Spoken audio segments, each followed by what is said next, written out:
Bring Her Back est sans doute le meilleur film d'horreur de 2025. Non ? Non ?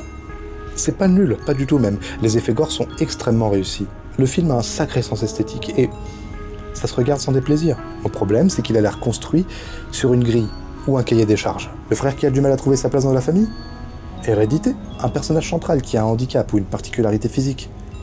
Hérédité. L'horreur qui se construit sur une dimension plus psychologique, qui met même l'accent sur les crises d'angoisse. Hérédité. Une figure maternelle, complètement dysfonctionnelle, mais qui est persuadée de bien faire, qui frise parfois la folie quand elle met pas les deux pieds dedans. Hérédité. Une figure parentale qui meurt au début de film pour lancer l'histoire. Midsommar.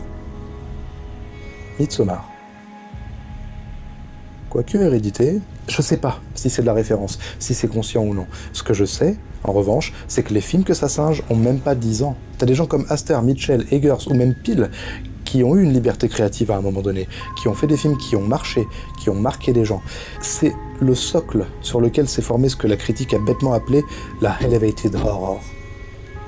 Parce que c'est mieux. Et alors qu'on voit ces réalisateurs partir vers d'autres registres, vers d'autres genres tels les artistes qu'ils sont, les sentiers qu'ils ont battus sont récupérés par A24 pour créer leur grille du film d'horreur parfait. Et alors ils imposent cette grille à leurs plus jeunes réalisateurs.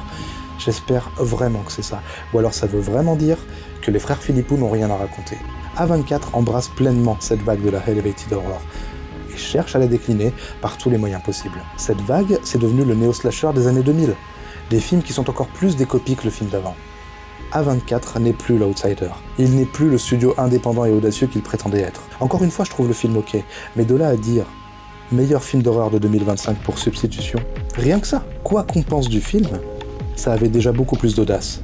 Bring Her Back pour moi n'est rien de plus qu'une grille de bingo.